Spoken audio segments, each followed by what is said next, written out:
This is genius. I've been thinking about it for years. This is a dropper post, right? So this is just like the one side of your suspension fork right here, or the damper, right? Just under your saddle.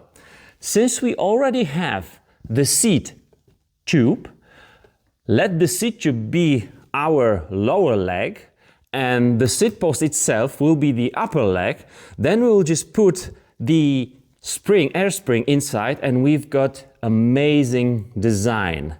And it's amazing only in theory, because now I need to show you how you can actually maintain it, because otherwise it will stop working.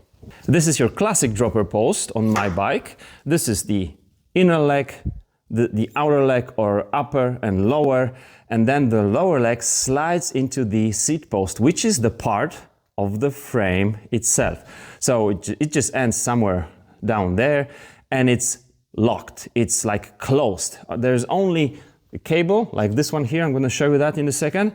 And that cable will pull on the lever, and that will make your dropper post move upwards or downwards.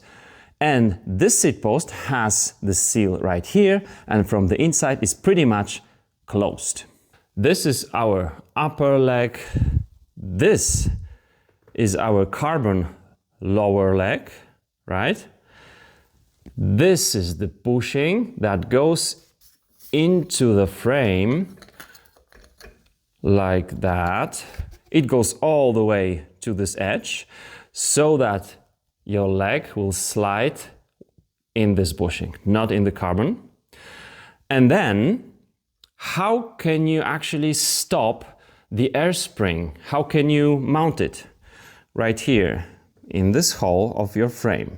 Now, when you clean the bike with water, or you ride in snow or mud or just rain, the water gets into the frame. It does get inside the frame, and it's inside there. And then when you lie the bike on the side, or you do whatever with it, even you just jump with the bike, the water will also move in the seat post. That's what I see here. Will it get here in between your bushing and the frame? Yes. This is not just the old grease, in my opinion, and it will get also here. And this is the part of your air spring that goes into the tube. Or else, this is fixed right here, and then your inner tube will slide down. It's really good for one reason. This dropper post has a huge travel, like an enduro bike, and this is the cross-country bike, which is good. But you need to do many different things in order to, for example, set the saddle height with this thing, and you have the hole in the frame, and actually here you have no seals. The water and dirt, in my opinion, can get here. Now we're going to disassemble the seat post step by step, so just follow me. Step number one, this cable with its housing right here. Normally, when the seat post is inside, this part is right here. So the cable actually ends right there. We need to pull the cable with the dropper up to here, and that means we need to pull this housing with the cable from the remote control of your dropper post into the frame. In order to do that, we need to remove the lever from the handlebars. It was right there. So to do that, you undo this little screw. This will open, and you remove your lever. Number two, you also undo this little screw, which installs your cable into your lever. Usually you're gonna have some slack right here. And this slack actually, now that I have it, allows me to disconnect the cable from the seat post. So after you undo these two bolts and remove the lever, you can now proceed to step number two. We need to remove this pivot or mounting bolt for your seat post. So this pivot goes through this, and it's installed right there. This is your drive side. So there will be this bolt right here, this nut, and this one is from the non-drive side, on the other side of the frame. This one has a Torx. I think that the older models had 5mm Allen key. So you undo the left side. You unthread this thing, not the nut. You unthread the non-drive side. And when you do it, you just remove it. I also unthread this one. And at that point, you'll be ready to pull your dropper post just like I did right here. Before you remove the seat post from your frame, it's good to ask somebody to hold it when it's totally out, because then you need to remove the cable. You can do it by yourself, but it's also good to have some additional arm like I have right here.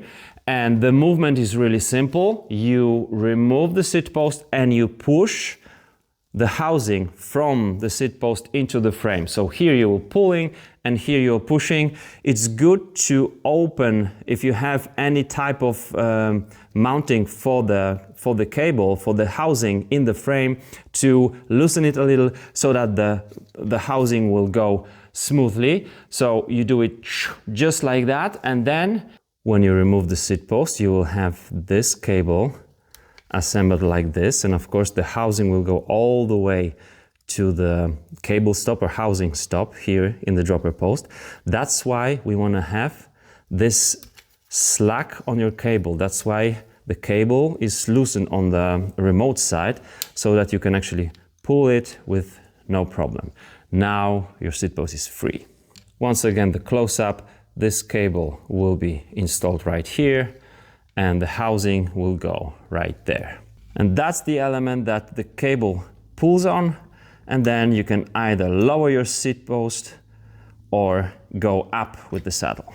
When your seat post is totally out, it will look like this. This will be right there on your seat tube.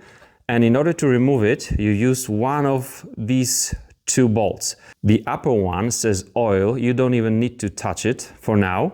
And the lower one, it says half Newton meter. That's the assembling bolt. It goes into little hole in the frame, in the seat post. So when you remove that bolt, you'll be able to remove this part. And inside this part, there are some grooves or slots, and there are three elements you're gonna remove. This is something like a sponge on the dust seal on your forks suspension, but this is felt. This is not a sponge. You remove it, and now you will see that this hole for oil is actually for putting the oil onto this one. This is totally dry right now, so you remove this one. You remove probably the first one you will remove will be this one. It goes into another slot, and then on top of those elements is this. So now we've got this removed. Once you remove this part, you will still have this bushing inside the frame. It will look like this. Now you can remove it. And it's good to use a torch and look inside the frame how much dirt, maybe mud there is. In this one, there is quite a lot of it. What we do now, we clean everything. It wasn't clean. Now a little bit of degreaser.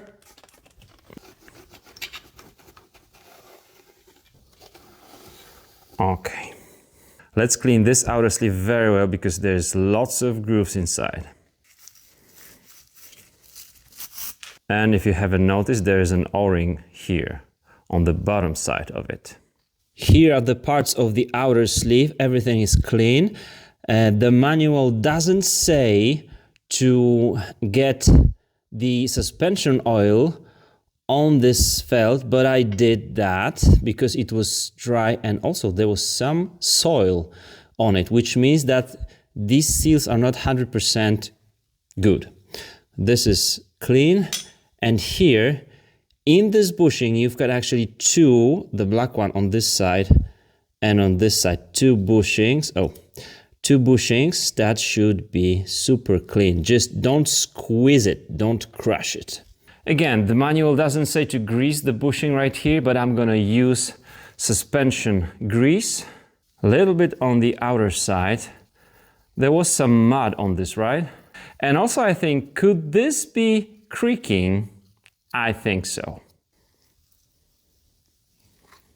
Okay. Beautiful. Let's remove the felt. It's not a sponge.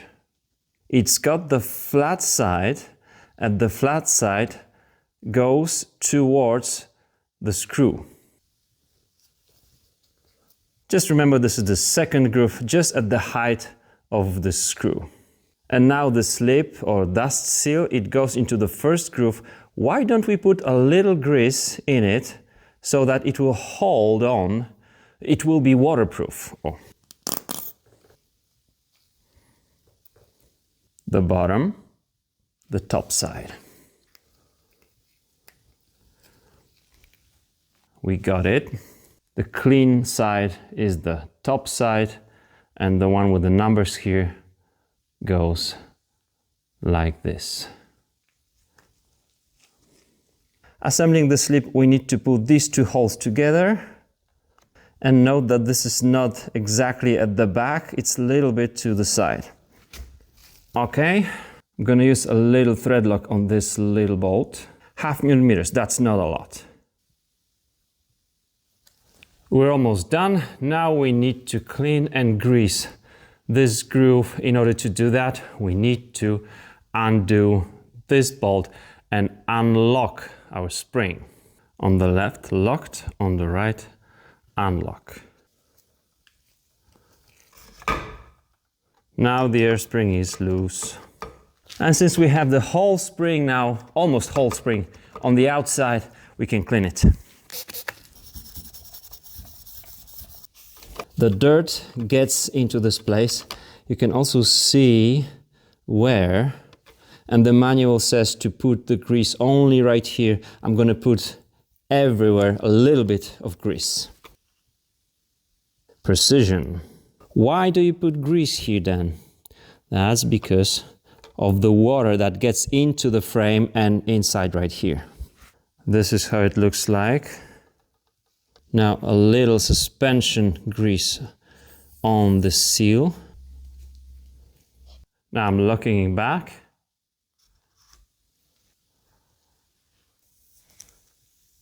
And a little bit of suspension grease.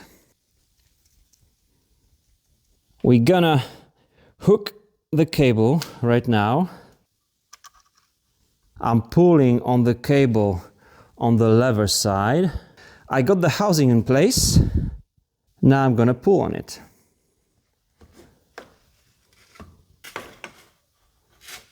A little trick before you assemble this nut, set your spring assembly just at this height.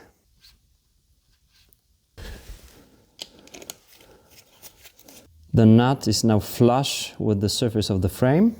The other side, grease, grease, Loctite. Now I'm installing the lever. After assembling the lever and the cable, I don't have any slack on the cable. It's stiff, nice and stiff. It's working way better than when it was new.